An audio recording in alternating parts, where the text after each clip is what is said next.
এনরিকের debit ম্যাচে গোল, দেন ভালভার্দের free kick, ব্রাহিমের সাবে হয়ে আসার পর গোল, রিয়াল মাদ্রিদের ফার্স্ট লা লিগা উইন। তো গাইস, সবাইকে স্বাগতম another brand new video in my channel. তো রিয়াল মাদ্রিদ আজ মুখোমুখি হয়েছিল রিয়াল ভায়াডোলিডের সাথে হোম ম্যাচে।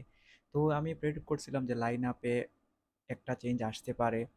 আর তারপর আমি ভিডিও বানানোর পর জানতে পারি যে বেলিংগাম 3-4 ম্যাচের জন্য ইনজুরিতে। তো এই বেলিংগামের জায়গায় আর্দাগুলা স্টার্ট করছে এই ম্যাচে।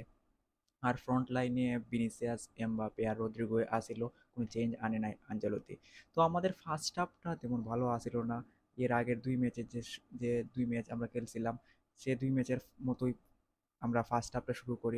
আমাদের ফিনিশগুলো ভালো আসিল না, আমাদের চান্স ক্রিয়েট হইতেছিল না।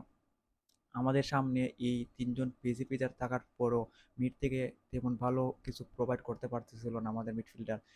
রুদিগারের লং বল দেওয়া লাগতেছিল, দেন মিলিটাও লং বল দেওয়া লাগতেছিল, তাইলে কিছু হইতেছিল। তো সেকেন্ড হাফে এটা চেঞ্জ হয়ে যায়, আর্দা গুলার ভালো খেলে, দেন এমবাপের সাথে লিঙ্ক আপ ভালো হয়। যদিও ভিনিসিয়াস রদ্রিগো এই ম্যাচে তেমন ভালো আসিল না। একটা ভিনিসিয়াস একটা পাস দিছিল এমবাপেকে, যেটা এমবাপে ফিনিশ করতে পারে নাই। দেন রদ্রিগো যেখানে ও শট নিতে পারতো সেকেন্ড গোলের জন্য, কিন্তু ও পাস দিতে গিয়ে ভুল পাস করে ফেলে। তো ওভারঅল আজকের ম্যাচে আমাদের ভালোই আসিল, 3-0 গোল আমরা জয়লাভ করছি। ভালভার্দে এই ম্যাচের যে অসাধারণ আসিল, ডিফেন্সিভ বলেন, তারপর ফ্রিকিক থেকে গোল, যদিও ওটা ডিফ্লেক্ট হয়ে গোল গেছে, তারপরও অনেক ভালো আসিল। আজকে 8.7 রেটিং নিয়ে আজকেও ম্যাচ সেরা হয়েছে। তো দেন সোয়ামিনি ভালো খেলছে।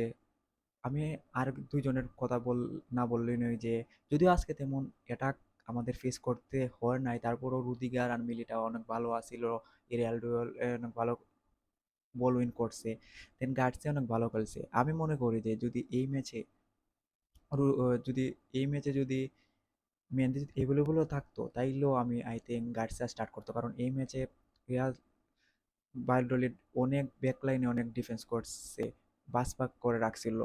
তো এই ম্যাচের জন্য আই থিঙ্ক ডিফেন্সিভ আমাদের যে ফুল ব্যাক মেহেদিকে স্টার্ট করা তো না আনচেলত্তি, তো গার্সিয়াকে স্টার্ট করা এই ম্যাচে, কারণ এর আগের ম্যাচে লাল কার্ডের জন্য মেহেদি সাসপেন্ডেড আছিল। তো গার্সিয়াও অনেক ভালো খেলছে, কারবাল ভালো আছিল।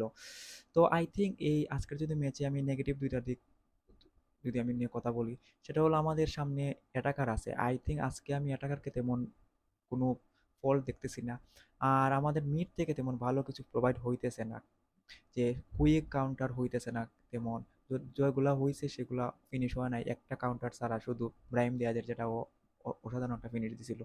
এই ম্যাচে আনচেলত্তির সাবগুলা অসাধারণ আছিল, যে যে সাব করছে অনেক ইমপ্যাক্ট দিছে, যেটা আমরা দেখতে পারছি। সাব থেকে দুইজন আসছে, দুইজনে গোল করছে। তারপর খেলার একটু চেঞ্জ হয়েছিল, যেখানে সাব করে ও এমবাপে, ভিনিসিয়াস, রদ্রিগো তিনজনকে নামিয়ে দিছিল। তারপর আমরা লাস্টে 2 গোল স্কোর করতে পারছি। তো আমাদের ব্রেন স্ট্রেংথটা অনেক ভালো, যেটা এরপরে বিগ ম্যাচগুলোতে কাজে লাগবে, যখন এমবাপে, ভিনিসিয়াস অথবা রদ্রিগো ফেল করবে।